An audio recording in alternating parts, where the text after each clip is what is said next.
Welcome to the Challenge Chronicles. I'm Devin Jordan. I'm with Rob McIntyre and Trace Armstrong. We're here to cover Spies, Lies, and Allies, Episode 3. Couple of shout-outs before we move on. For our patrons, we wanted to thank Philip Pajic and Gary Hogue II. Thank you for supporting us as patrons. If you too would like to become a patron, you can go to the Challenge Chronicles. No, you can't go there. You can go to patreon.com/the Challenge Chronicles, subscribe for $4 a month, and get all of our extra content. Tentatively this week, it's still TBD what the extra episode for patrons will be. Most likely, I think it'll probably be best moments in the history of the challenge. It's something that we talked about a little bit at the end of our extra patron episode last week. Ideas on what we think we should be in there. MPH had another really good addition in Discord about one that we missed. He mentioned the Veronica Julie incident, which I thought was a little bit of an oversight by us. So that's why I'm glad we did that. One? The right? Bungee thing. I'd assume trying to kill her, but there was like 4. But yeah, that's why I'm glad we did that at the end of the Patreon episode last week. So again, patreon.com/the Challenge Chronicles. Let's move on to episode 3, Spies, Lies, and Allies, Double Agents 2. I went in very optimistic. I went in very, very open this season. I was very open to this season being good. I thought the first 2 episodes were good. This episode was absolutely fucking terrible. I thought this episode was awful. I wouldn't go that far. I was definitely lower on it than, I thought this was the worst of the 3 so far by a decent amount. For me, just the main problem with it is it was one of those episodes where the entire plot line was based on kind of a will they, won't they decision from Tori. And we've had those episodes in the past, and I just don't find them that compelling because we know the 2 options that are on the table, and it's just like watching the person just kind of waffle back and forth is not engaging to me. It revolved around that, and it revolved around a player that I think pretty much has essentially no chance to win the game, too. Someone that's pretty much inconsequential, and has very little power in the house. You're saying Big T? Correct. This episode was like a preseason football game. There were a lot of big players there. None of them really participated in it. Fessy had a limited amount of confessionals in it. So did Amanda. So did Kyle. All of the traditional vets that you would hope carry some of the entertainment through this point in the season and in individual episodes at a time were pretty much non-existent. I must be weird because I really liked this episode. Granted, I'm not slept in 2 weeks, but The other, so let me throw in one more point, and I think you can probably transition. You may have something to say about this too. This mission was absolutely abysmal. Guess how much runtime this mission took up? Oh, God. Third of the episode? In actual airtime. It took 32 minutes. 32 minutes of airtime in this mission. All right, Trace, go. Okay, so oddly enough, I liked the mission, and I really liked the vote, and I really liked the elimination. Okay? I really enjoyed the elimination, too. I will say this. Of these first 3, this was the weakest of the 3. I'm with Rob on that. And you, Devin, because you liked the first 2 and hated this one. I liked the mission because it helped get a lot of insight into what and how some of these rookies are going to perform throughout the rest of the season. Up until this point, I haven't really been able to gauge it, and now I get it. I also liked that they spotlighted the rookies this episode because I think it's going to be important for future seasons. All of these rookies are going to be gone in about 4 episodes, okay? Most of these rookies there is 0 chance that any vet, well, not 0, there's close to 0 that any chance that a vet is actually going to see an elimination for 4 more episodes is my guess. For 4 episodes? I don't know. I mean, functionally, there's going to be a lot of these double rookie pairs are going to be gone. Right, but you've got 2 more episodes, but they can strategically put people in such a way. Episodes? Yeah, you've got one more rookie pair in the Coriel and Michelle. So unless they win the elimination, unless they win the mission next week, they're going in as the house vote. Period. That's what's about to happen. I don't know, dude. I think it's going to start to turn because I think it has to. I think once they let's say they go in and they're done, then there's no rookie pairs left. Yeah, but there could be though. There really could be, depending on how the partner switching goes after the elimination. I don't think there would be. I think almost that everybody who's involved in that situation now knows what's at hand, and that they need a veteran around them to have some type of protection. But see, I think that's also where we figured out in this episode, Big T is so far at the bottom of that pecking order on the vet alliance. We talked about that too. We speculated about that last week. That we talked about like where her allegiance is, and we didn't think that she was in a good spot. So to be fair, as bad as I thought that this episode was, based off of the preview for next week, I do think next week will finally start to be a little bit spiced up. It seems like the veteran alliance starts to crumble. I'm with Rob. I agree. I think that next week it probably ends. I think we will see a veteran go in at some point next week. I think there's a decent chance of that. And if the veteran alliance does continue, it really can't last much longer beyond next week. It was just more of the same kind of this week, right? We knew it was going to be all rookies going in. It didn't seem like now was going to be the time for a veteran to go into elimination. And it didn't seem, you just knew that Tori was going to bring up everything that happened last season with Big T, regardless of the fact of whether or not she acted on how she really felt.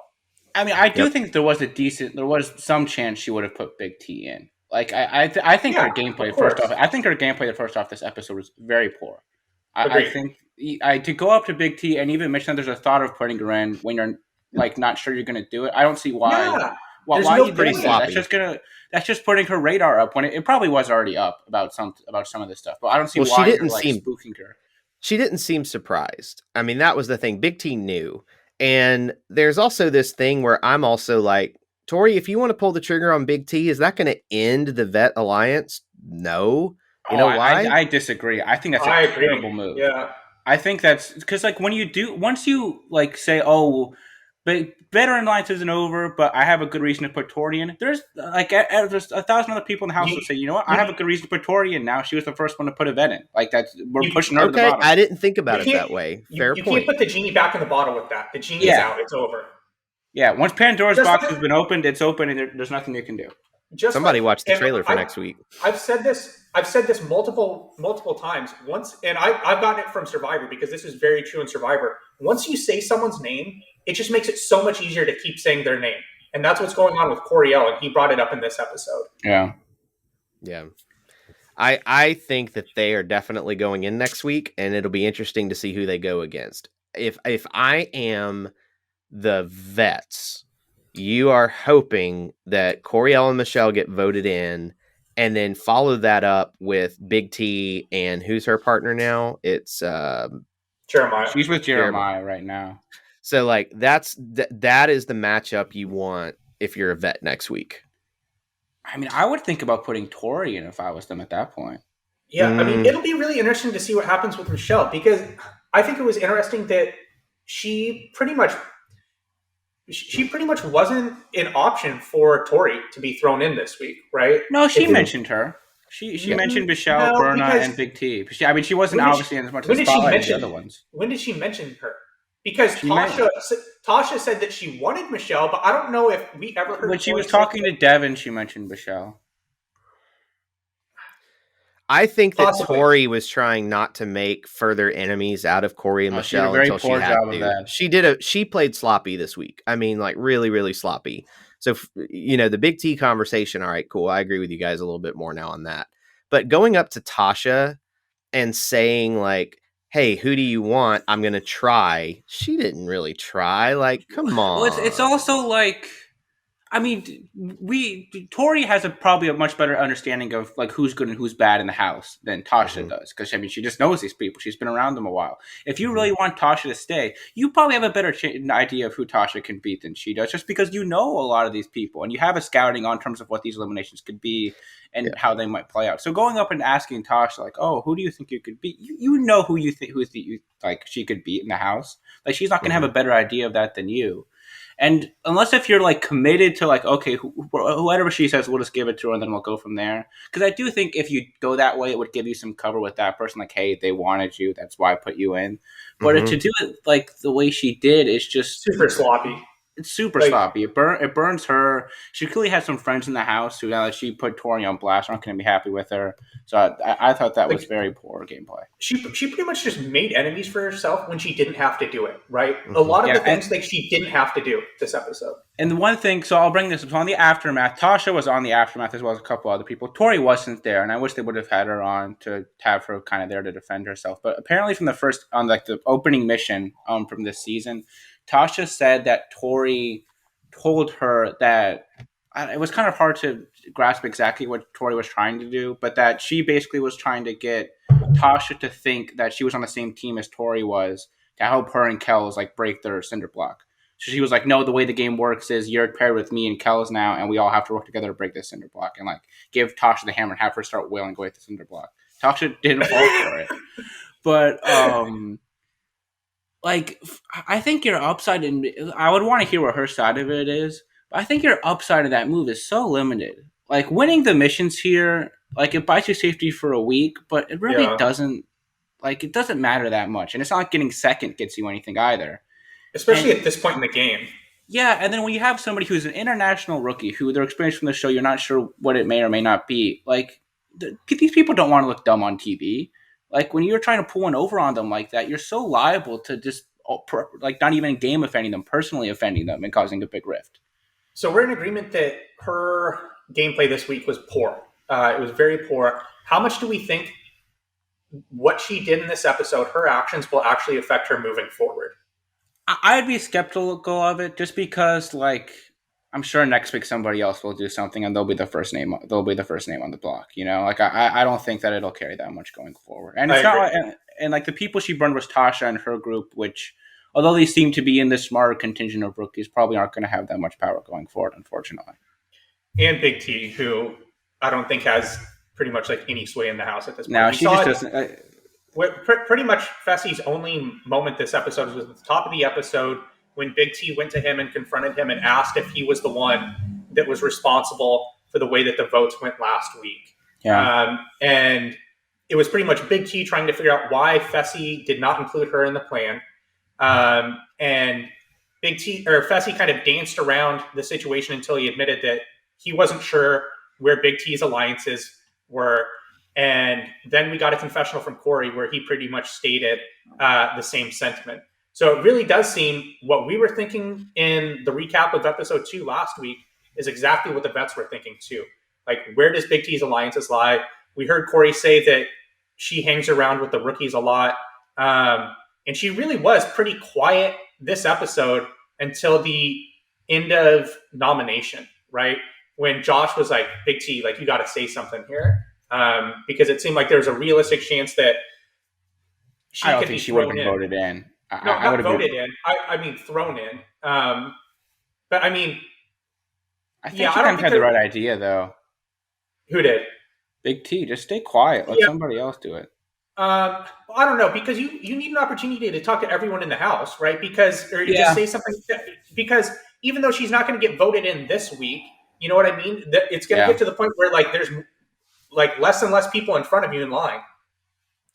Yeah, and I suppose that, I mean, there is a very easy argument to Tori of like, look, if you put me in, whether I win or lose, like you've now broken this truce amongst the veterans, and since you were the one to break it, you're liable to be the one put in. Like, look at what happens to Johnny and Laura on World of Worlds 2. Like, it's just whoever breaks that chain is liable to get put in. So I also thought it was really interesting, and I think the reason that Big T did it was because of what you just said, is that when she decided to have a conversation with Tori, and she went up to Tori after nomination, after Tasha and Jeremiah had been voted in by the House, she knows that she needs to now convince Tori to not put her into elimination. When she goes up to Tori and asks to speak to Tori alone, she doesn't ask to speak to Tori alone. She asks to speak to Tori in private with Kyle present.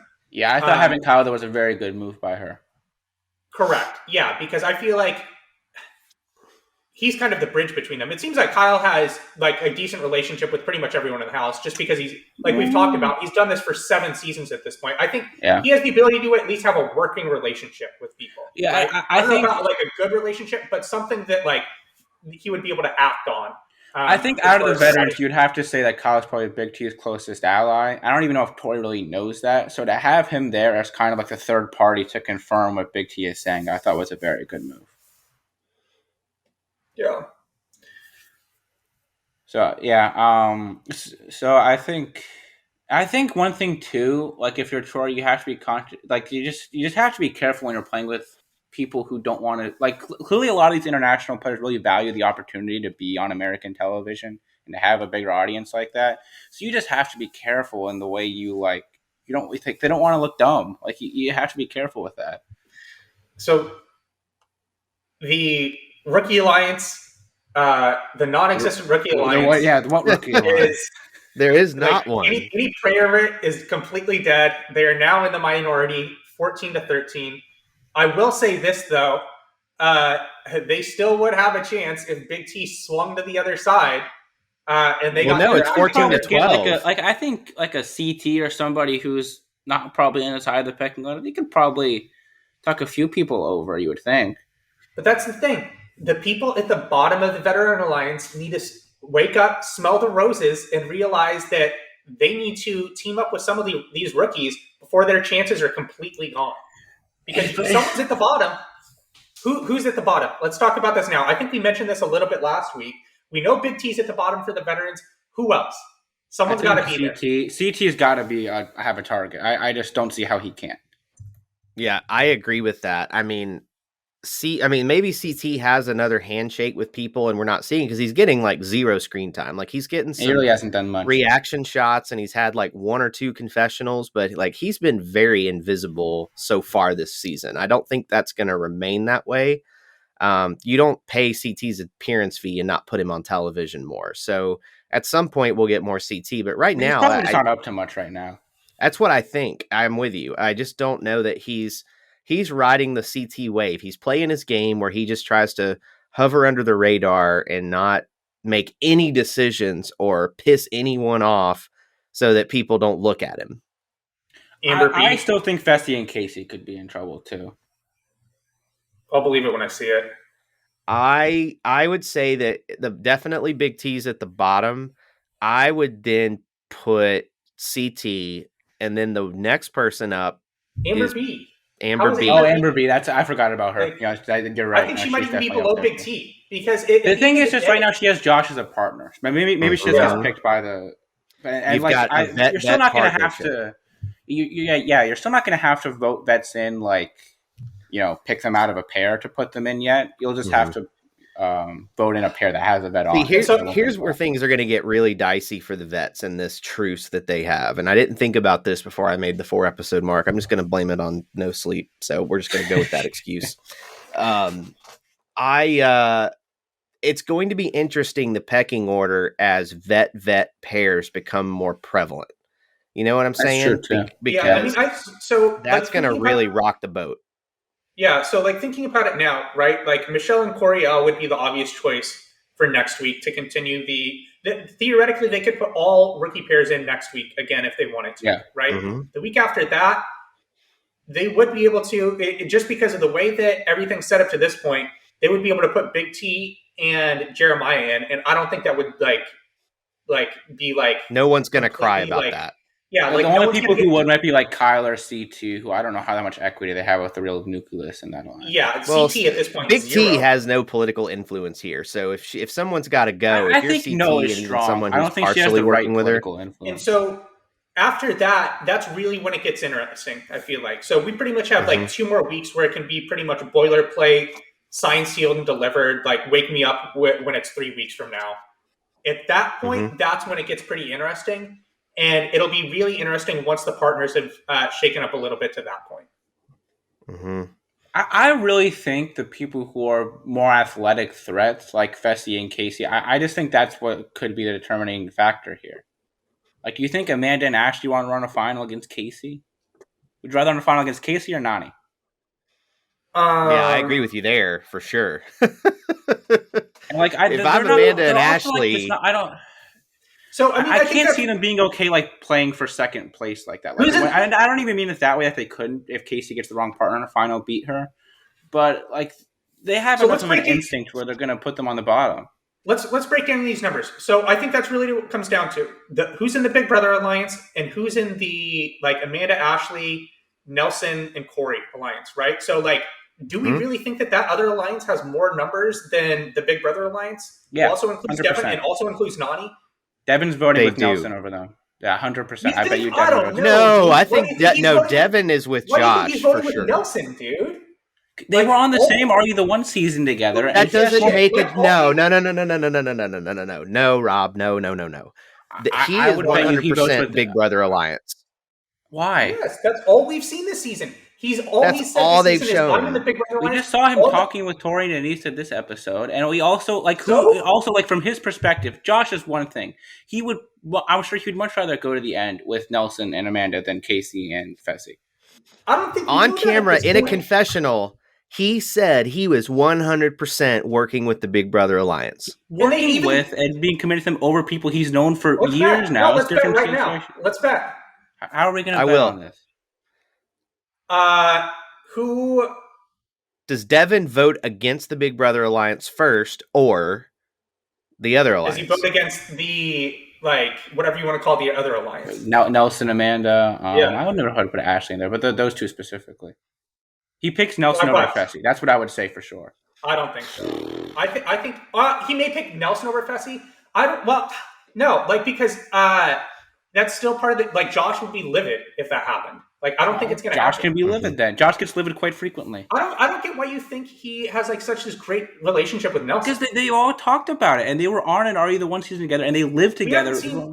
We haven't seen any of that this season. Yeah, Devin, we only see 90 minutes of content, and they're there for weeks at a time. Rob, we saw absolute dog shit this episode. They could have shown us something this episode, and if it happened, we literally saw nothing. I was watching. Exactly. So why do we even care what they're showing us? I was watching. Here's the thing. For 32 minutes during that challenge. The last two seasons, if you go Double Agents and Spies, Lies, and Allies, there has literally been 0 minutes of Devin and Nelson being shown working together. There has been 0 minutes of a confessional of them talking about working with each other. So I'm finding it really hard to believe that they're working together now when Devin has been in a confessional saying he's 100% aligned with Josh, Fessy, and Casey. I have a hard time buying that, Rob. We'll see what happens. So let's put Devin aside. Even beyond that, right now that's 4 people versus 4 people, right? I think Devin votes with them. I think Nani definitely votes with the Big Brother alliance. So I think that's 6 people right there. Oh, so who's left in the house at that point? CT, Kyle. Kyle. I would think Kyle votes with Corey. I don't Nelson think Kyle votes. Yeah, I think Kyle does not. I think they do whatever they think advantages them at the moment. Mm-hmm. Yeah, I just don't see people wanting to ride with Fessy and Casey to the final. I know they failed in the final last year. I just think they're so clearly the biggest athletic threat. So Rob, I'm going to say this. I agree with you. If I was one of the people in the house, I would want to get rid of them. Right? I wouldn't want to go against them in the final. I would try and figure out a way to get them out. I don't think people are going to behave that way, though. I just don't think it's going to happen. Because it seems, because of how well they're aligned in the house, I don't think that people, we've seen people, I don't think people really think, do you think people think of Fessy as the strongest person in the house? I think, not even necessarily in a final, but I think in an elimination, people know they don't want to go against him. And it's one thing, now when you can kind of control who is going against versus later down the line, you might be the one who ends up in elimination against him. For example, if you're in charge of, if we know, all right, we know it's rookies that are in and there's going to be one vet who's going in. If that one vet is Fessy, I know I'm not going against him if I'm Amanda or Nelson. Mm-hmm. I also feel like if I am one of the male veterans, as soon as this truce is over, I'm actively working to get Fessy out somehow. At some point, you've got to take the shot at him, because if I'm Kyle, the chances of him getting thrown in against a Fessy is high after what happened last year. And just, it seems like people still don't trust Kyle. We haven't seen hints of that yet, but I just feel like they're going to use that as a scapegoat reason to throw him in. If you're Kyle, do you really want the threat of having to do a hall brawl with Fessy again? At this point, is there anyone in the house outside of CT that has a greater % chance greater than 50% chance of beating Fessy in an elimination? No. Yeah. Greater than 50%? No. Do I think there's a rookie that could take a shot at a couple rookies that could maybe, if it's a right elimination, get a more than 50% chance? Yes. I think for that. sure. And I mean, it's also one of these are paired eliminations, so you don't know who he's going to be paired with. And then it's also like, I mean, if he gets the one this week, that's not really playing to his strengths at all. Yeah. His best situation would be too is if he was like thrown in by someone and didn't have to be paired with Esther too as his partner. But if somebody's throwing him in, they're throwing him in until he goes. Like, and they're going to he's getting thrown in the worst partner as possible for that elimination. And not only that, Devin, they'd also at that point they're able to see what the elimination is and have an idea of what they're doing. Yeah. So if it's Hall Brawl, then like why are you putting him down there? And you can give him one that's bad. That definitely like limits the amount of times that he's going to go in too. So any like strength elimination, there's just no point of putting him in, right? Like why even bother? I mean, he could just be voted in by the house, and then they don't know what the elimination is. Well, depending on the elimination, I didn't think about the standpoint of like if he's the winner's vote, and you see an elimination that's going to be interesting for you need both people in the pair to be good. I mean, that's the situation where you look at the weakest person in the house and pair them with Fessy for an elimination against whoever the strongest person. You know, you have to manipulate the vote to where it's like a Jeremiah and Corey situation, and then, you know, go from there. All right. We pretty much haven't talked about that episode. Like, yeah, I do think there was some fun stuff this episode. Like Nelson's boot camp at the beginning, I thought was fun. I was not entertained by that at all. Like, really? Whatsoever. No, dude. Like, I was thinking about this. Like, I think Nelson is funny when he does stuff unintentionally, right? Like, he's naturally funny. When they're like scripting scenes around him to like be entertaining, he's like the Creed of the challenge, where he just needs his offhanded remarks and not having a plot line built around him. You know, like just like then what do you guys always say from like what's his like most famous line? Well, the needy greedy or leading in the 2018th century. Or it's multiple choice, so it's a 50-50 chance. Like pick one. I actually am curious that it seems like he's kind of ditched Ashley now, right? Yeah, completely. Well, I wonder what happens then if Berna's gone within the next 2 or 3 weeks. Are they like? I wonder how if they're still simpatico. Define simpatico. Like, are they still like locked in voting together? I mean, I would think so, but you never know. Yeah, I think they're on the same page now. Like, I think that they like politically they were on the same page with the elimination. Say that again? They weren't on the same page at the elimination.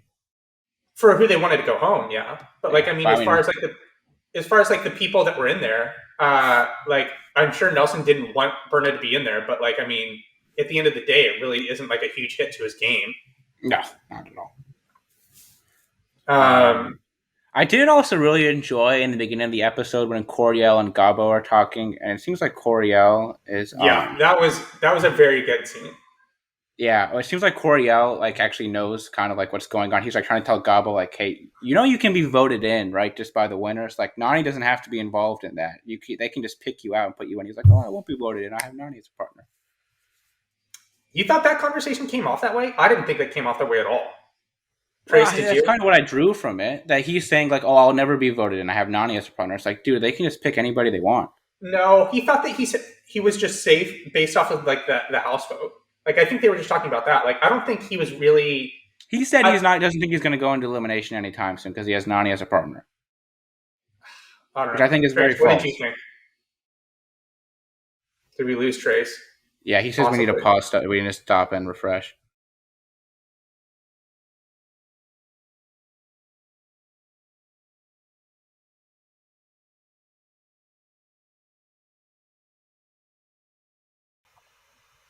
Okay, we're live. All right, sorry everyone. More technical difficulties. Not mine this time. But we're back. What were we even?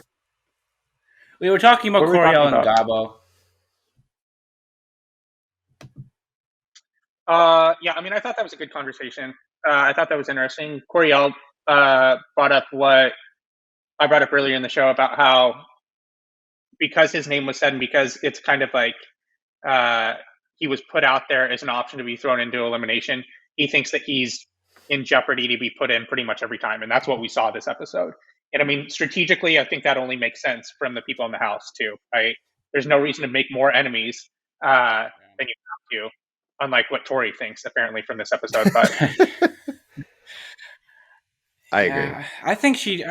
One thing that has been weird with her too, like both these past 2 episodes have kind of been built around like will they, won't they decisions from Tori. Because last episode was whether or not she was going to support the vets voting in Kells, and in this episode she has her whole stuff with Big T and who she's going to end up putting in.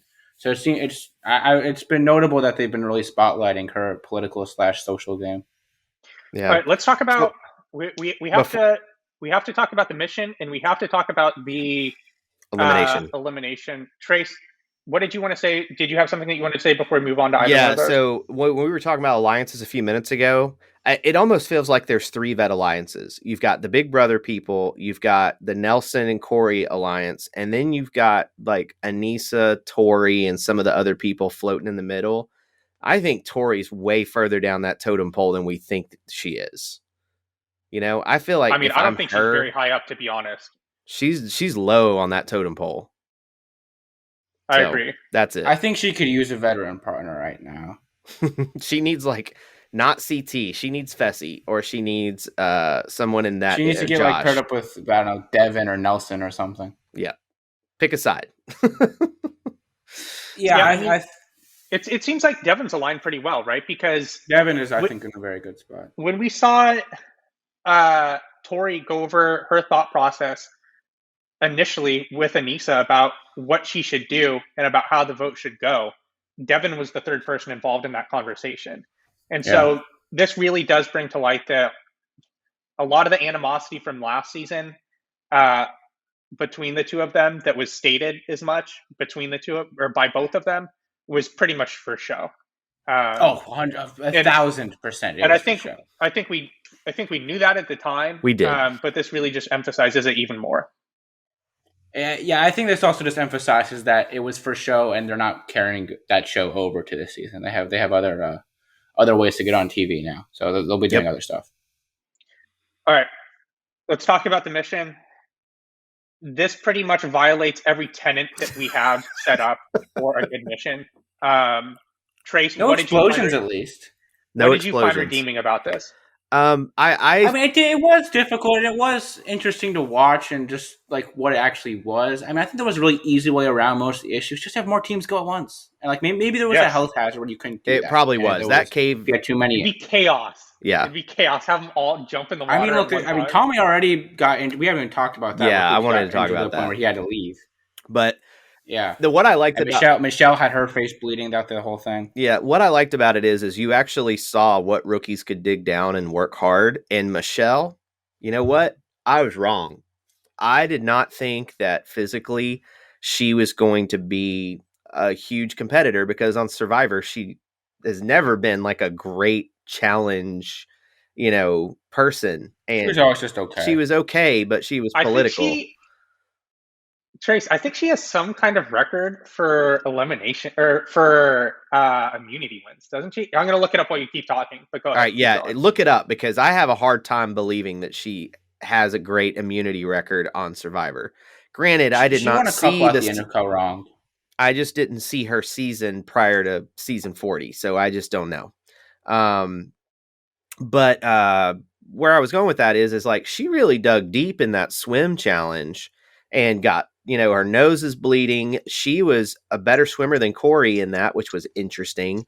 And she was really pushing hard, and she was going after it. Like, I just did not expect that from her, especially after watching season 40, Winners at War of Survivor. Like, I did not know she had that in her, because there was no glimpse of that in season 40. She just seemed okay. She never seemed like she was a real threat to anyone. She was going to make it to the end, but there was no way she was winning.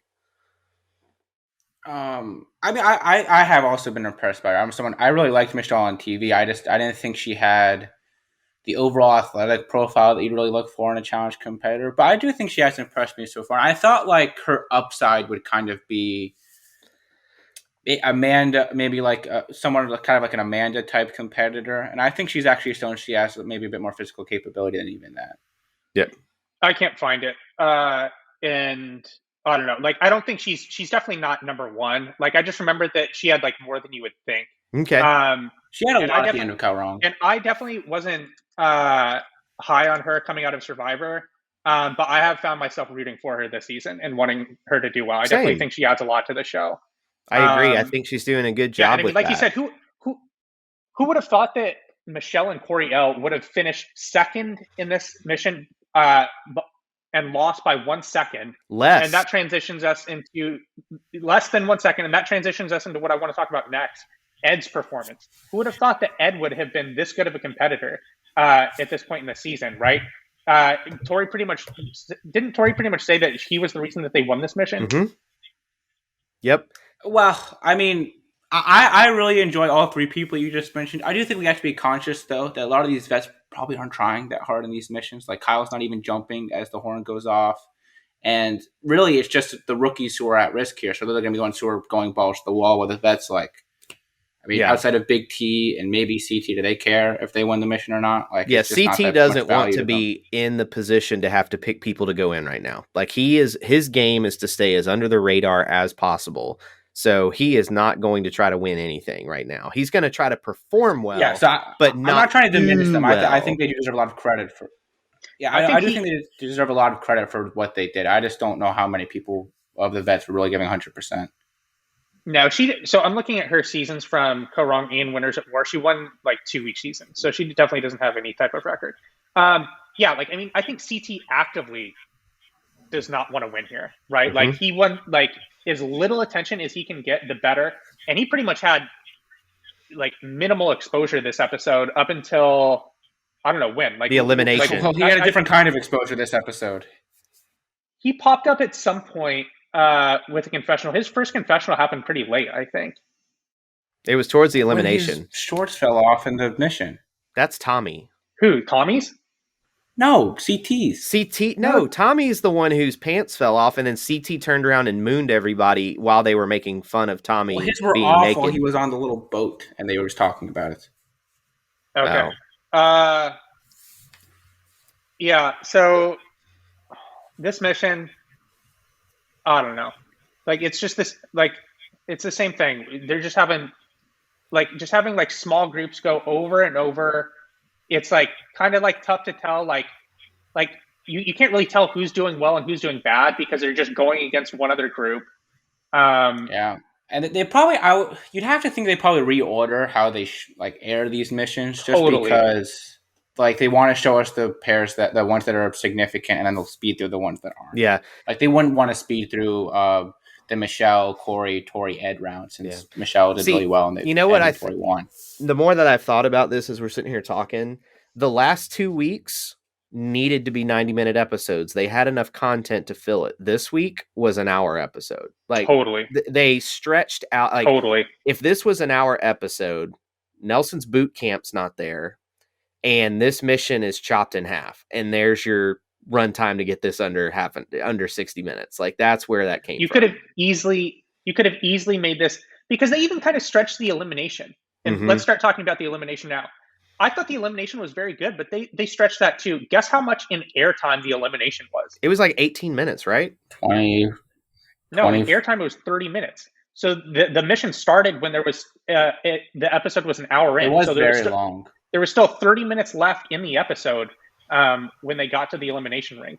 So in this episode, it was 30 minutes for the elimination, roughly 30 minutes for the mission, and then 30 minutes for everything else, which I think is a very, at least for my enjoyment, and based off of the 3 years that we spoke, I would guess that that's not in line with how you guys would want to enjoy the show either. No, and you know what? There's something that I would think that this would appeal to some of the more casual members of the fan base, though. Like, I don't know if this is like a 0%er in terms do we of know, what they're doing. The thing is, though, do we know that casual members of the show are super into missions? Like, do we know that that's what they show up for? Some are, some aren't. I mean, I think you would say... I don't have the market research data in front of me. I know from personal conversations it does. I want to do, but that's like a personal conversation that you have offhand with however many people. I know. It's just like I said, Devin, I don't have any market research data available. Anybody we're going to be able to talk to is more committed fans.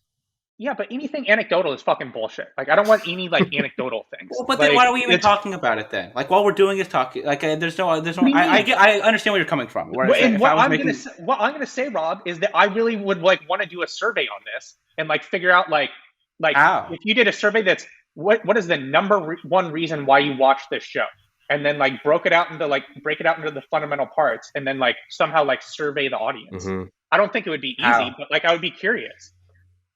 I would agree. I'm just saying we don't have many means available to accomplish that. You could just like put a survey on MTV or something. You know, like not we could do it. Like, I mean, we could do it. We could put it on Reddit, but that's not like you're gonna get very biased. That's all committed fans, though. I know. That's all people who spend. That's what I just fucking said. I just you got to put it on like MTV or something. That's the only way you could do it. You could do so. What you could do? Listen, you could put it up on a site, and then you could buy ads on MTV. You could just like buy programmatic ads and like blow them up super cheap. Like realistically, if we wanted to do it, we could probably do it for like $100. Interesting. But I don't want to spend the money. We know where our next patron checks are going then. Yeah, no thanks. Hey, so one thing I want to point out here that is interesting about how they've edited the first 3 episodes of this season, okay? They are front-loading content. They went the entire first 15 minutes of the show before they even thought about taking a commercial break. Towards the latter half, the last half hour had 5 commercial breaks that were all like 3 minutes, 4 minutes long.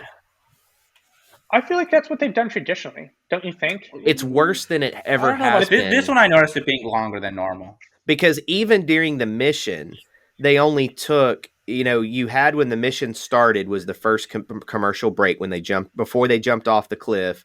That was commercial break 1. They didn't take another commercial for another 10 minutes. And after the mission, it seemed like they went to commercial every 6 minutes. Like you would barely get any content and then they'd be gone again because they have to hit a certain amount of ads for the show. I really think that the way that they are editing the show from a commercial standpoint makes the show feel longer if you're not zipping through it on a DVR.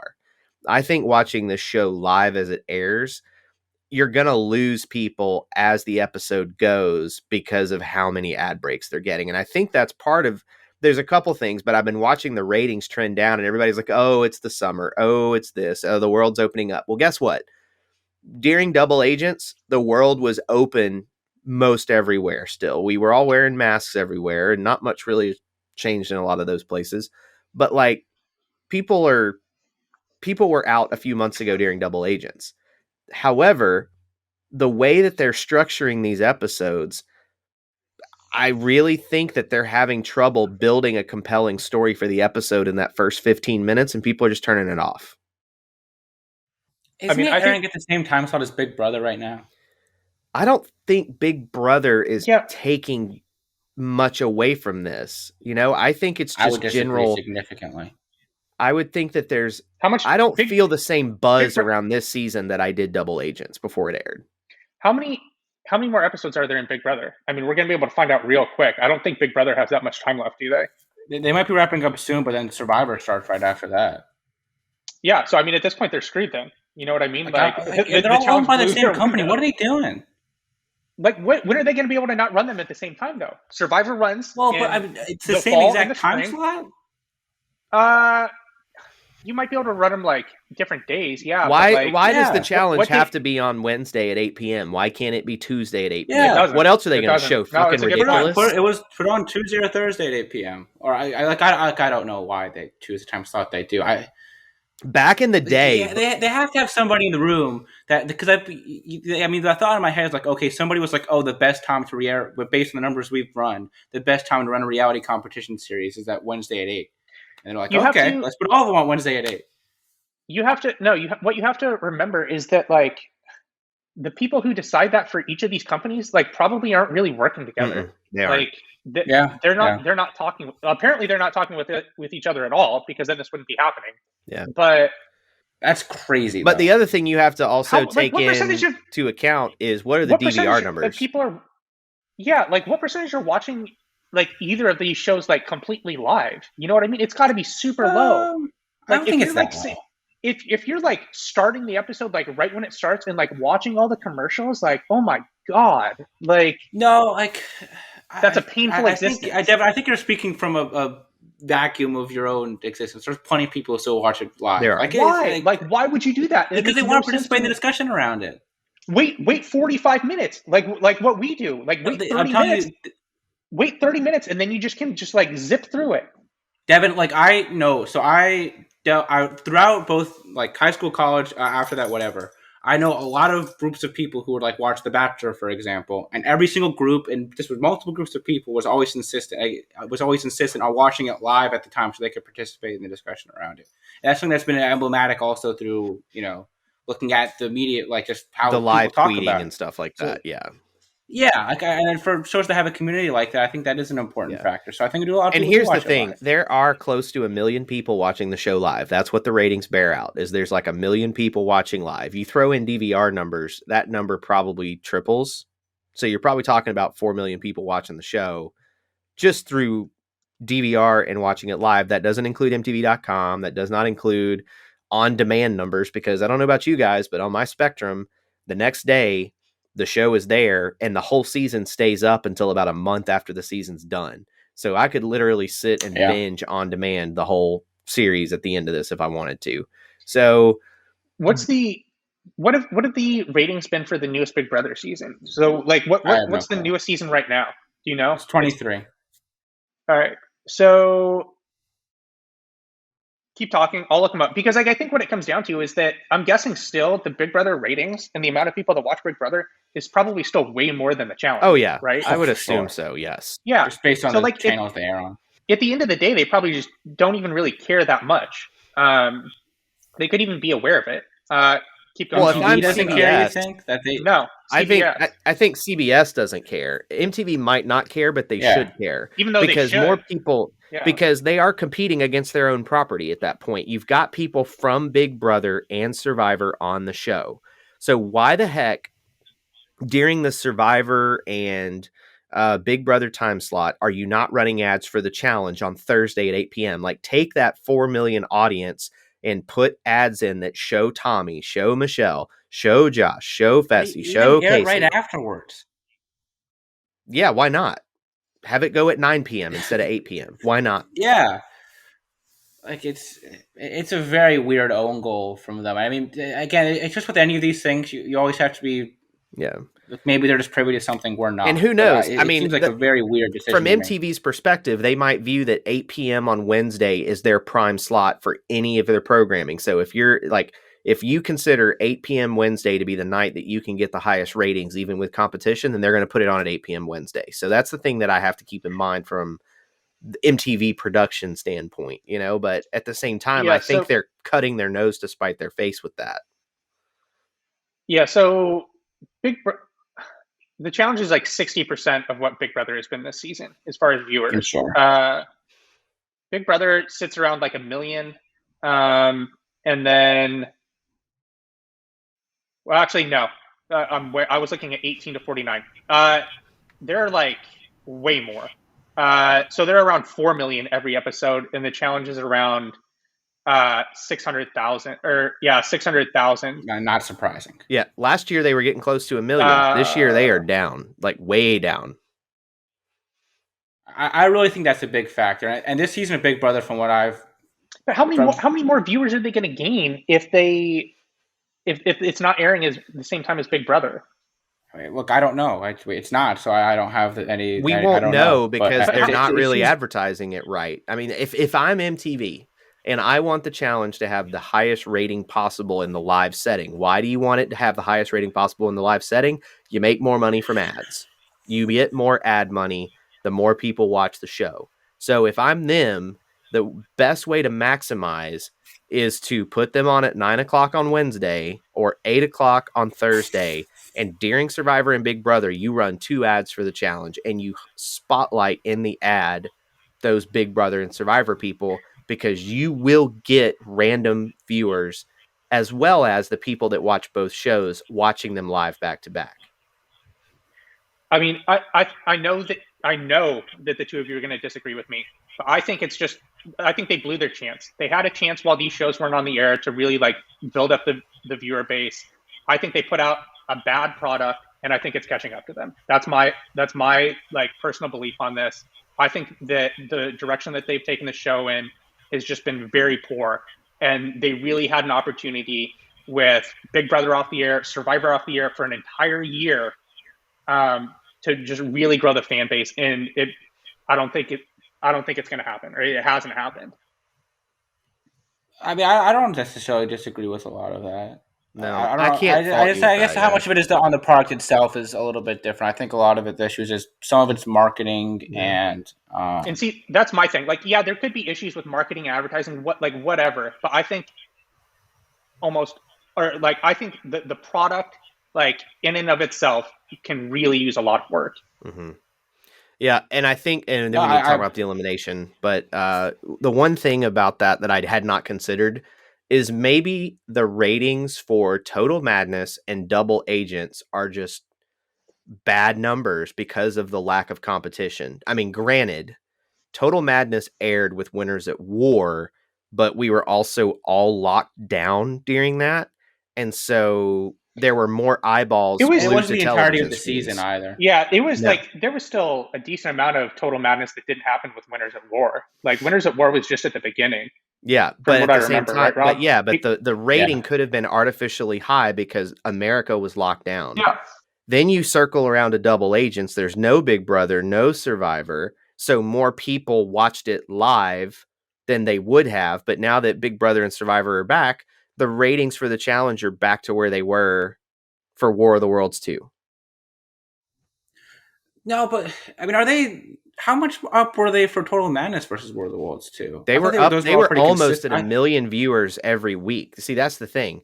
They were beating wrestling in that time slot for Total Madness. They were also beating. They were the number 1 rated non-news program on Wednesday night for Total Madness the entire season and for the entire season of Double Agents. And this year, wrestling is starting to beat it again, and the news is also getting it.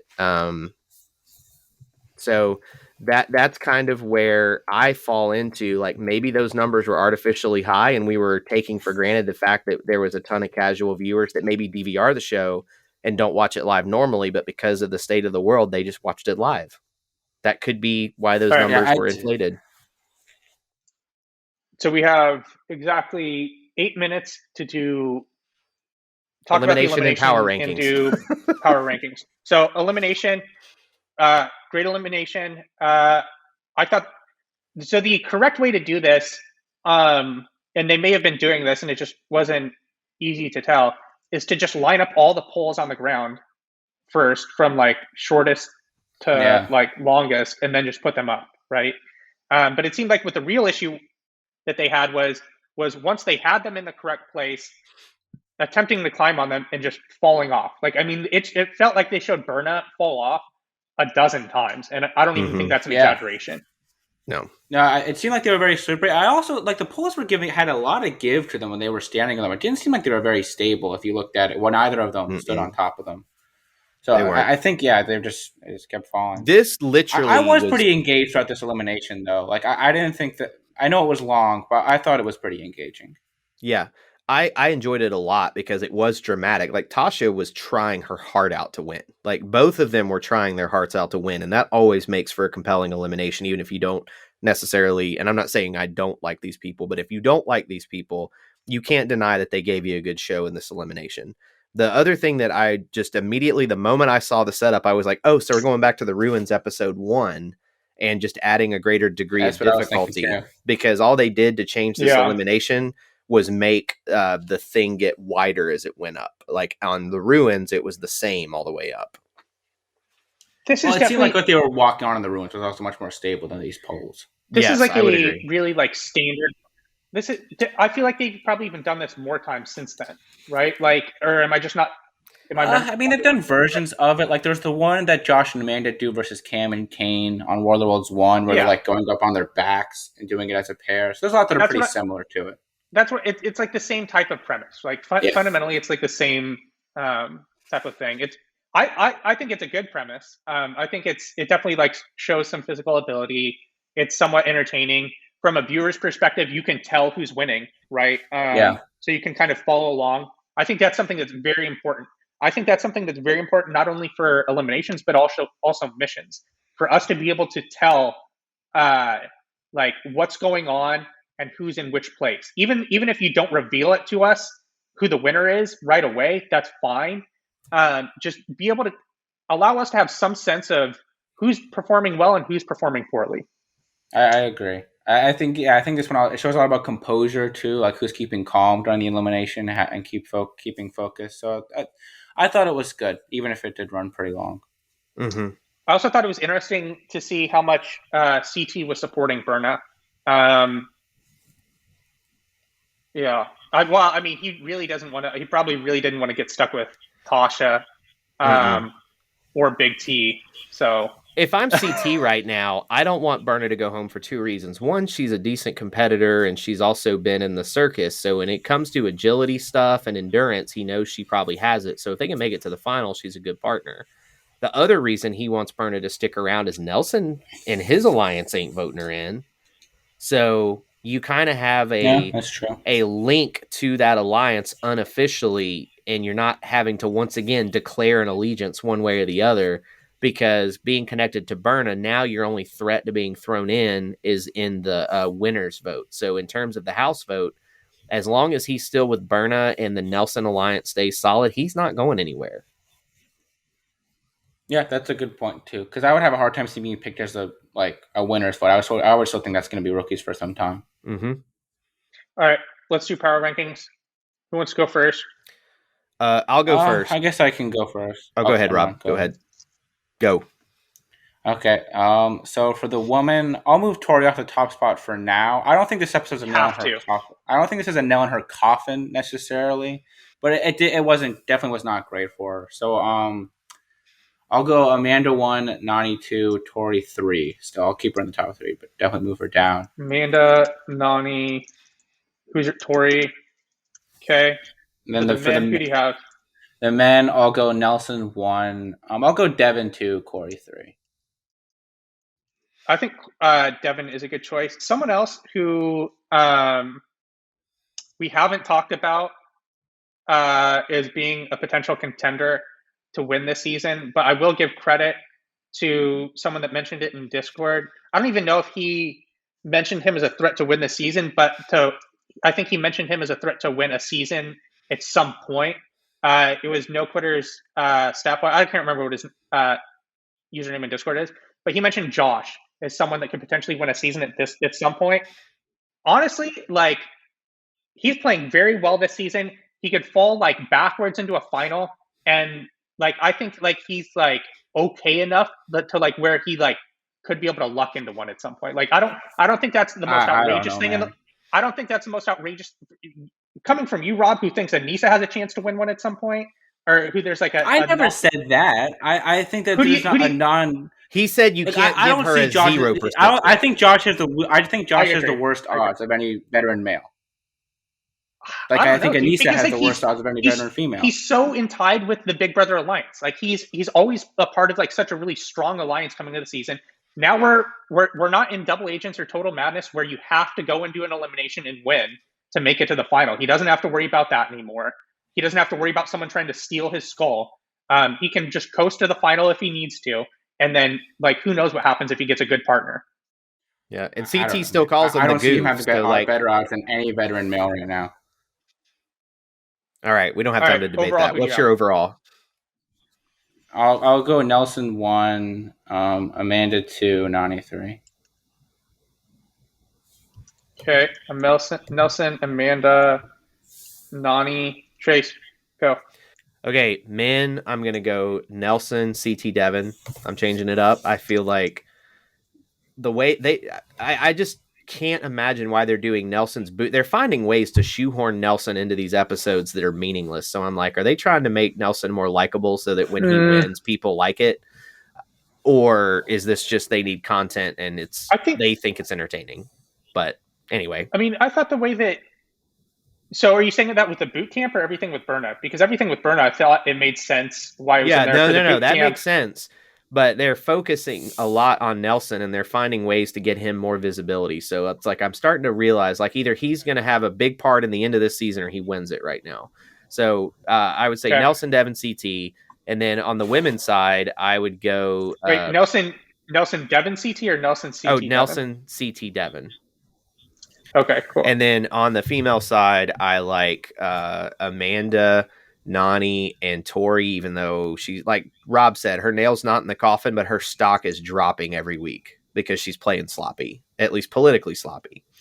And then overall, I feel still the best about Amanda on the female side. So I would go Amanda, Nelson, and then CT. Okay. And then quickly to go through mine, I'm going to go Amanda, Casey, Nani. For the men, I'm going to go Fessy, Nelson, Devin. And then overall, I'm going to go Amanda, Fessy, and then I guess Nelson. Yeah, why not? No, I feel better about Casey, actually. Okay. What else? That's it. All right. We got to go. Thanks for listening, everyone. Again, if you want to become a patron, you can go to patreon.com/The Challenge Chronicles. If you want to send us a message, you can reach us at thechallengechronicles@gmail.com. We'll talk to you again later this week if you're a patron. If not, we'll talk to you again next Wednesday. Bye.